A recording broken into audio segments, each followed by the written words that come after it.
Yes మరో వివాదంలో దువ్వాడ శ్రీనివాస్ మాధురి చిక్కుకున్నారు. రంగారెడ్డి జిల్లా మొయినాబాద్ లో అనుమతి లేకుండా దువ్వాడ మాధురి బర్త్డే వేడుకలు నిర్వహిస్తుండగా ఫామ్ హౌస్ పై ఎసోటి పోలీసులు దాడులు చేశారు. ఈ దాడుల్లో 10 మద్యం బాటిళ్లతో పాటు హుక్కా ప్యాకెట్ స్వాధీనం చేసుకున్నారు. ఈ పార్టీలో మొత్తం 27 మంది పాల్గొన్నారని పోలీసులు వెల్లడించారు. రైట్, మరింత సమాచారాన్ని మా హైదరాబాద్ బ్యూరో చీఫ్ రమణ అందిస్తారు. రమణ,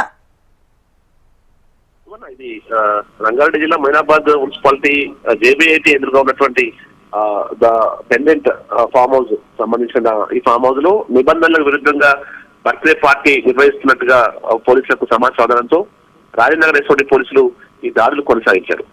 దువ్వాడ మాధురి సంబంధించి తర్వాత శ్రీనివాస్ సంబంధించిన అనుచరుడు ఎవరైతే ఉన్నారో ఆయనకు సంబంధించిన బర్త్డే కూడా అంటే ఆయనకు సంబంధించిన ఫామ్ హౌస్ ఇది.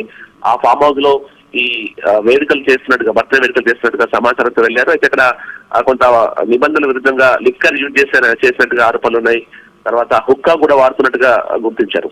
ఇవన్నీ కూడా నిబంధనల విరుద్ధంగా అనుమతులు తీసుకోకుండా నిర్వహిస్తున్నట్టుగా అనుమానం నేపథ్యంలోనే మొత్తంగా ఈ పార్టీని భగ్నం చేసిన పోలీసులు ప్రస్తుతం ప్రాథమికంగా అయితే సెక్షన్ల కింద కేసులు నమోదు చేశారు.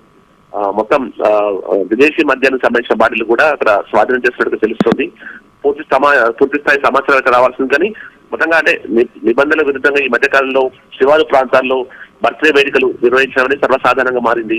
కొన్ని చోట్ల అయితే మత్తు పదార్థంలో వాడుతున్నట్టుగా ఆరోపణలు ఉన్నాయి. అయితే ఇప్పుడు దీనికి సంబంధించి పూర్తి స్థాయి క్లారిటీ రాలి, కానీ మనకు విదేశీ మద్యంతో పాటుగా హుక్కా మాత్రం స్వాధీనం చేస్తున్నట్టుగా తెలుస్తోంది. ఏదేమైనా ఈ ఘటనకు సంబంధించి ప్రస్తుతం కేసు నమోదు చేసుకుని పోలీసులు